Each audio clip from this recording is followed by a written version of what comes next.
Este 14 de agosto, trabajadores aduaneros de Argentina, Brasil, Ecuador y Paraguay realizarán un paro de actividades, movilización a la que también adhirió Chile. Los funcionarios exigen una serie de mejoras laborales y la solución de problemas que, según ellos, los afectan de manera transversal en el continente. Queremos conocer más sobre esta paralización y para eso nos acompaña el vicepresidente de la Asociación de Funcionarios de Aduanas, Jorge Tibó. Buen día, Jorge, ¿qué tal? Claro, Paola, ¿qué tal? Lo primero que a mí me llama la atención al menos es esta como mancomunidad que existe, según veo, según me entero, con distintos países de la región. ¿Es habitual que estén en conversaciones con distintas asociaciones de funcionarios de aduanas en el continente? Sí, la verdad es que tenemos más de, diría yo, 10 años de una confederación, que es la FRASUR, una federación de recaudadores aduaneros y fiscales del Mercosur, donde están efectivamente Argentina, Brasil, Chile, Colombia, Paraguay, Uruguay, Ecuador, y donde estaban originalmente Perú y Bolivia, pero se retiraron, digamos, ¿no?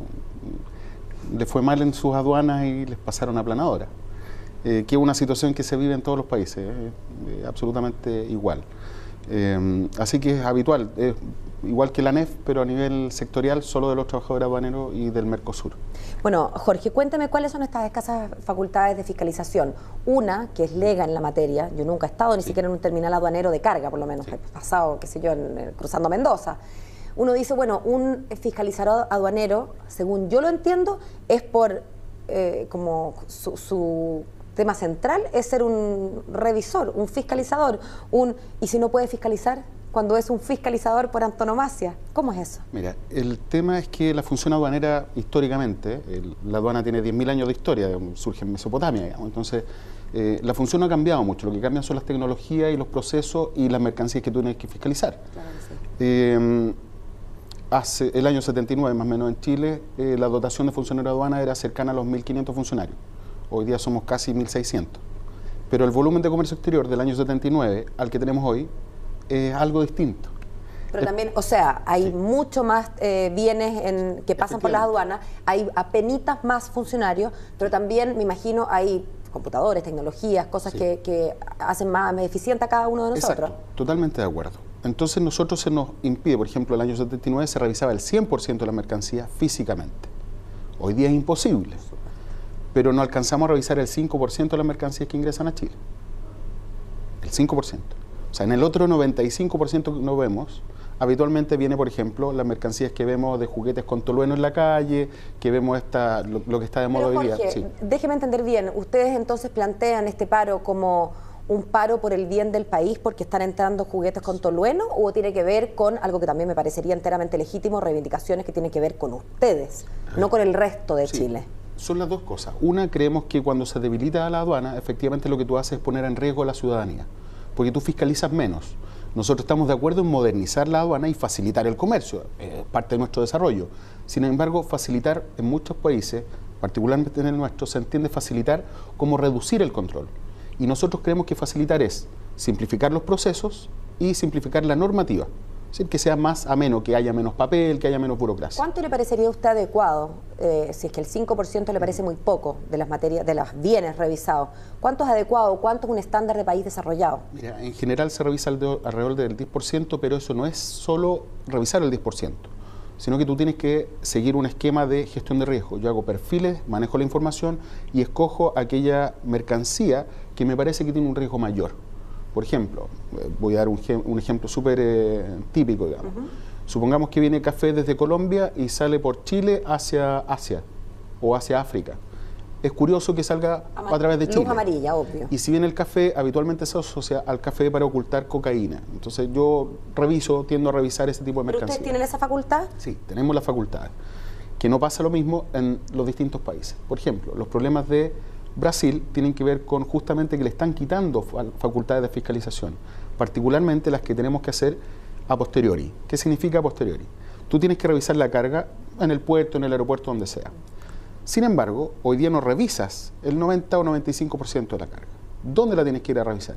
Hace una auditoría en la empresa y ves solamente papeles, pero al menos verificas que cuadre la información. Ahora hay algo, Jorge, que me sigue sin cuadrar, porque si es que 5% es muy poco para revisar, 10% sigue siendo igual de poco, o casi. De manera que esa sea una de las cosas que ustedes reclaman, me sigue sin cerrar. Perdona que insista en ese punto, pero me sigue sin cerrar. Como entiendo que es parte del petitorio, pero incluso como parte del petitorio no me cierra porque va a haber 90% de bienes que no se pueden materialmente revisar y ahí puede haber tolueno, cocaína, la cosa que usted quiera. El problema es cómo apuntas tú. O sea, nosotros tenemos implementado en las aduanas del mundo el principio de la buena fe, donde nosotros tendemos a creer que la persona que hace una importación al declarar no miente, que es un principio europeo. Uno tiene que sacar sus conclusiones si ese principio es aplicable o no en nuestra cultura, en la cultura sudamericana, digamos, chilena en particular. ¿Ya? Pero bueno, es un principio de la Organización Mundial de Aduanas que establece normas y directrices para todas las aduanas del mundo. Por lo tanto, nosotros nos basamos en eso. Sabemos que lo ideal sería revisar una mayor cantidad, pero por recursos es imposible. O sea, y tampoco tiene sentido parar el 90% de la mercancía. No. Sin embargo, creemos que si vamos a revisar al menos el 10%, hagámoslo mejor.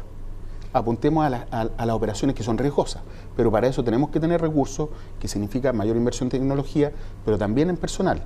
Te cuento, mira, en junio cumplimos 103 años como asociación y junto con el servicio de aduana entregamos un reconocimiento a los funcionarios que cumplen años de servicio. Le entregamos un reconocimiento a Filiberto González de Arica por 60 años de servicio. Wow. Tiene 84 años de edad. Y no se ha podido jubilar por razones económicas que todos conocemos, el sistema previsional, etcétera. Que afecta a tanta gente. Obvio. Ahora, aparte de que no hay tiraje en la carrera funcionaria, nos sacaron los cargos de alta dirección, que era en el fondo mi esperanza de llegar a ser directivo del servicio, y lo pasan a la alta dirección pública, y llega gente del sector privado, que no digo que sean malas personas, sino que habitualmente desconocen lo que es el derecho público y desconocen lo que es la administración pública, pero también desconocen lo que es la técnica aduanera. Ahora, Jorge, espéreme, quiero hacer una pregunta que no tiene que ver con la técnica aduanera, sino que tiene que ver con el usuario. ¿Qué va a pasar el 14 de agosto entre las 11 y las 13 horas cuando se paralice las aduanas? Me imagino que si es que se paralizan los containers en Valparaíso, bueno, tendrán que esperar en la cola los containers. Exacto. Ellos me preocupan menos. Me pregunto qué va a pasar con el tráfico de personas que traen mercaderías, por ejemplo, en los pasos aduaneros, los Libertadores. Mira, en nuestras paralizaciones habitualmente eso es el problema, digamos. Nosotros cerramos los controles aduaneros y atendemos, por ejemplo, igual que en los hospitales tenemos no turnos de emergencia porque no existen. Nosotros trabajamos habitualmente con criterios. Entonces nosotros, si vemos, por ejemplo, aquí en el aeropuerto es muy habitual que lleguen, por ejemplo, órganos humanos para un trasplante. Claro. O una prótesis para una operación que está en cirugía, estamos entrando a pabellón. Tú comprenderás que en ese caso un funcionario de aduana, por dirigente sindical que sea, no dije, ¿sabe qué? Espere un par de horas o un día o 3 días. Jorge, pero ¿qué pasa si viene cualquier ciudadano chileno de regreso a Chile o un ciudadano extranjero que viene a un funeral, por ejemplo? Que claro, no es una cosa de vida o muerte, pero en realidad la señora o el señor agarró el avión, viene a enterrar a un... Son dos cosas distintas. Uno es lo que tú me decías recién, que venga con mercancía. La mercancía tiene circuitos separados. Si estamos hablando del control de pasajeros del aeropuerto internacional... No, pero me refiero a que la señora puede venir con un regalito, con un no sé qué que tenga que declarar. Bueno, por último, me imagino, podrá pasar ella y la maleta se queda en custodia mientras... Lo que pasa es que en pasajeros habitualmente nosotros no ponemos trabas. Ah, ya. Porque entendemos que los problemas que tenemos no tienen que ver con un ciudadano, sino con un gobierno, con las autoridades que en el fondo no han querido escuchar, que no han llegado a los acuerdos que hemos trabajado. O sea, podríamos decir que en realidad respecto de las personas que estén cruzando nuestras fronteras ese día, a esa hora, ¿no va a haber un problema? En general sí, pero a veces se genera problema. ¿Por qué? Supongamos los Libertadores. En la ruta se cierra la ruta y vienen buses y camiones. Sí. ¿Cómo hago pasar primero a los buses cuando están los camiones en la ruta? Es imposible. Claro, habría que hacer como 2 colas, que aquí esperen los camiones, por 2 horas. Y los camiones no van a permitir eso. O sea, eso es habitual. Entonces, nosotros hemos hecho paros de 3 días, en fin, y paros cerrados, ¿ya? Donde se cierran los controles.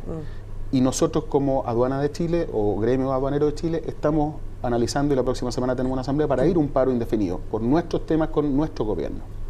En este caso es un paro de advertencia de toda la aduana de Sudamérica a nuestro gobierno porque vemos con preocupación que son las mismas políticas que se están implantando en todos los países, de reducir las facultades de aduana, de reducir al personal, reducir sus beneficios incluso. En Brasil, por ejemplo, ellos tienen una gran extensión fronteriza en la Amazonía, donde además a veces un funcionario tiene que cubrir 150 kilómetros de extensión. Es imposible. Y le reducen además sus ingresos salariales. Por lo tanto, lo hacen depender de la persona que cruza el control. Tú comprenderás que por motivos que todos se pueden imaginar, que un funcionario dependa su alimentación y su bienestar de la persona que va pasando por el control. Hablemos de conflicto de interés, digamos. Hablemos por lo menos de eso. Claro.